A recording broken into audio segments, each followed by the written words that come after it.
You're tuning into the Uncensored Pro Wrestling Podcast, the only wrestling podcast covering WWE, AEW, and TNA. Let's get uncooked, uncorked, and uncensored. What's up, everybody? You are checking out the Uncensored Pro Wrestling Podcast. I'm your host, the Hot Commodity Ant C, joined by my own commodity, Ant B. And we are covering WWE Monday Night Raw from June 30th, 2025, live in Pittsburgh, Pennsylvania. This is 2 nights removed from Night of Champions, so we're definitely going to get into some of the fallout from that. A couple weeks away from Evolution, Saturday night's main event. Speaking of Evolution, Rhea Ripley comes out. She defeated Raquel in the street fight at Night of Champions. And Rhea says, now that Judgment Day is behind me, I'm wondering what's next for me. And that's when WWE World Women's Champion IYO SKY comes out. And remember, IYO SKY defeated Rhea Ripley to win that championship right before WrestleMania. IYO says, you cannot have Evolution without IYO SKY.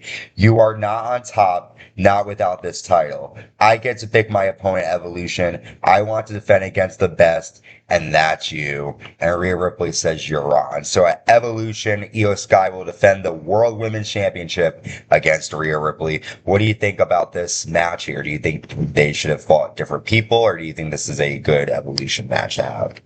Well, if anybody's going to go for the women's title right now, it's going to be Rhea. What I don't like about this is I feel like it's very predictable. I feel like Rhea's probably going to get it. But I heard some speculation that they think they might let IYO hold on to it a little longer and have that moment at SummerSlam. So, SummerSlam is After Evolution. Right. But the winner of the Queen of the Ring gets it. Yeah, and then the winner of the Women's Battle Royal Evolution will clash at the Imperius or whatever. Right. Okay, but still, that means that the Queen of the Ring was Jade Cargill, and she's on Monday. She's on SmackDown. So she fights Tiffany Stratton. So IYO, something could still happen for SummerSlam, but we'll see what happens. Yeah, I'm excited for it. I think Rhea and IYO will put on a really good match. It's a little like, they're both faced right now, and they're both really faced. So that kind of puts a little... I don't really like that, but I think it's going to be a good match. I agree. I'm excited for this rematch here. World Tag Team Champions, the New Day, defend against the Judgment Day, which is Finn Bálor and JD McDonagh here. This is a very good tag match. The New Day hit Finn Bálor with a midnight hour for a 2 count. JD McDonagh holds Xavier Woods on the mat. Finn Bálor goes for a coup de grace, but Woods moves and Bálor lands right into the ribs of JD McDonagh. Woods hits Finn Bálor in the back with the WWE World Tag Team Championship for a 2 count. JD hits a Super Spanish Fly to Woods, but Kofi kicks him and breaks it up. JD McDonagh then hits a moonsault onto Xavier Woods. Bálor hits the coup de grace, and we have new WWE World Tag Team Champions. Thank God, as the New Day says. Yeah. What'd you think? I like that. This was a good match. I thought it was probably one of the better matches on Raw. But what'd you think of this? New tag champions. Yeah, I was definitely excited that we have new tag champions. The New Day was really getting stale. Nobody cared about it. And the crowd was really behind Judgment Day, although I'm sure by next week they'll be booing them. But it was definitely a good match. JD is not my favorite, but he's really going on me a little bit. He really did some cool stuff. And I love Finn Bálor. I can't wait for Judgment Day to break up so we can see Finn really get out on his own again. I want to see him be the demon again. Not the demon. What is he? He's a demon. Yeah, the demon again.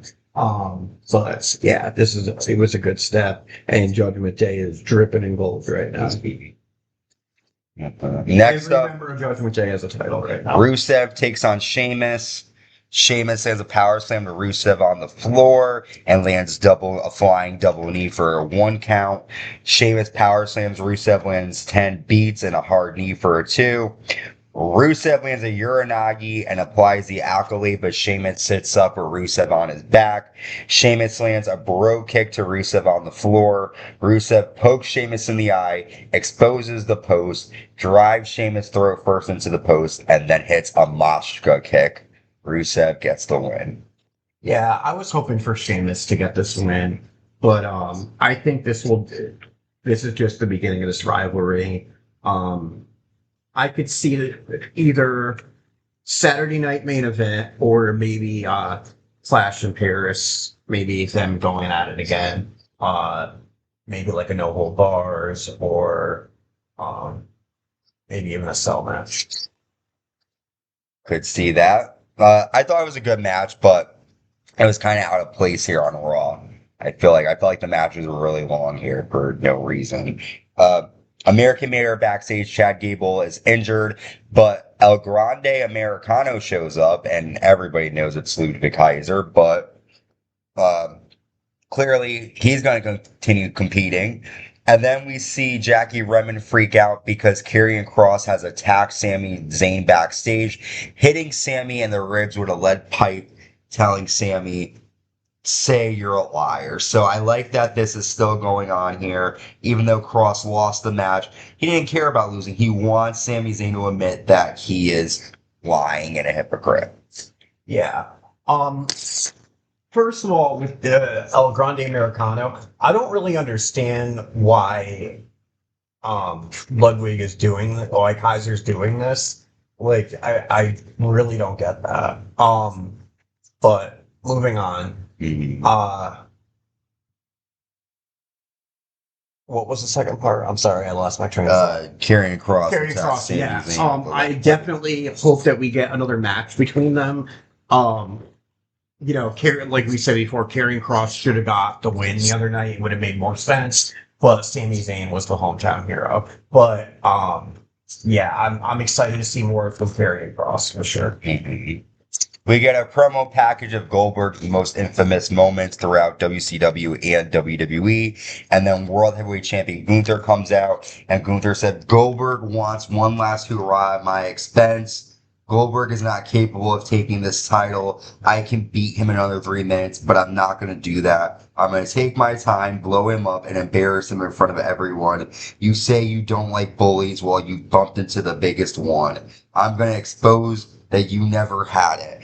After Goldberg, I will raise the question, who's next? And that's when Mr. Money in the Bank, Seth Rollins, and Paul Heyman come out. And Seth says, Gunther, we want to congratulate you on winning the World Championship. If you've been paying attention, you know I said CM Punk will not be a World Champion, and we stood on that business. I have my eyes on both belts. And then CM Punk runs out and attacks Seth Rollins. And then Gunther sort of gets in the middle, and CM Punk pushes Gunther to the mat. Gunther looks shocked, and then while Seth Rollins is in the crowd to fend off CM Punk, LA Knight attacks Rollins. They fight in the lobby and in the backstage area. And we find out that Seth Rollins will take on LA Knight at Saturday night's main event. But there's all these storylines sort of intertwining with each other. Seth Rollins is fighting LA Knight. Gunther, CM Punk.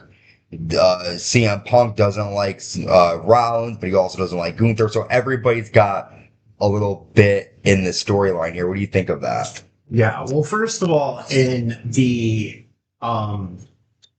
package for Goldberg, they should have showed him ending the career of my childhood hero, Bret Hart.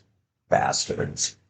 Second, I think that they're finally doing what they should with Gunther and putting him against the main guys, not like putting him against Jey Uso and like just like these stupid matches that don't mean anything.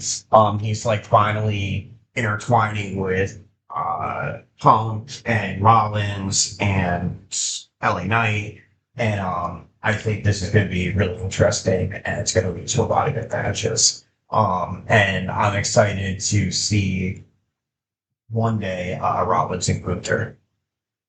Yeah, that's bound to happen soon, probably. We see Judgment Day talking backstage, and they're voting to see if Roxanne Perez should team up with Raquel Rodriguez, and they all vote yes. And Roxanne's like, I'll do anything for the Judgment Day, and Finn's like, Liv is gonna love this. We then also find out that Raquel and Roxanne will defend the women's tag titles against a team from SmackDown, a team from NXT, and a team from Raw at Evolution.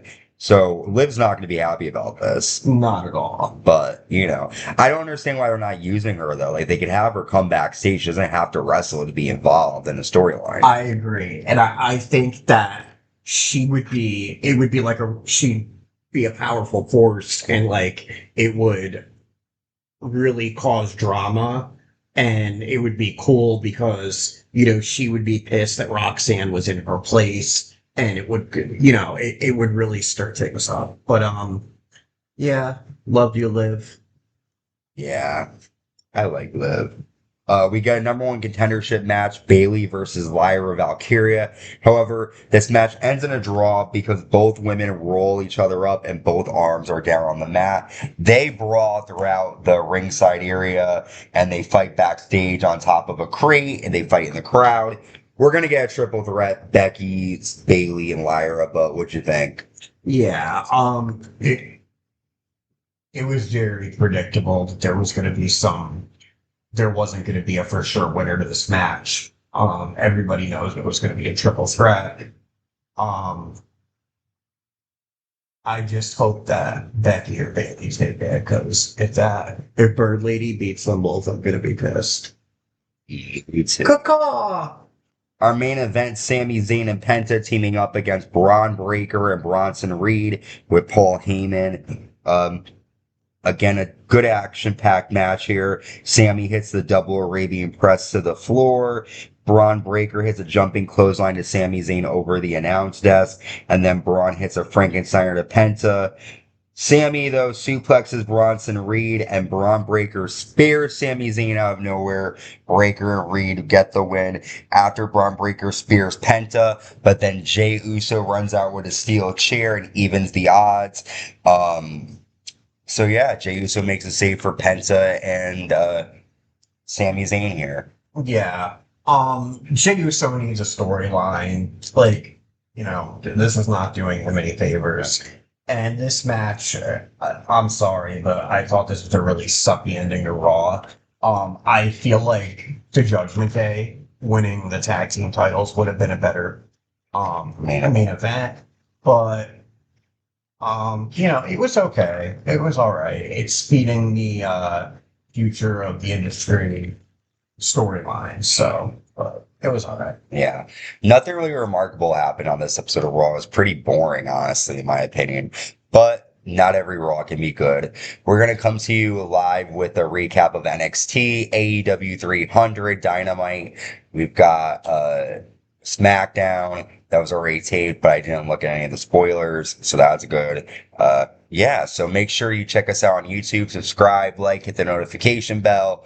Follow us on Spotify, Apple Podcasts, Amazon Music, and wherever you get your podcasts. Until next time, stay safe and stay uncensored.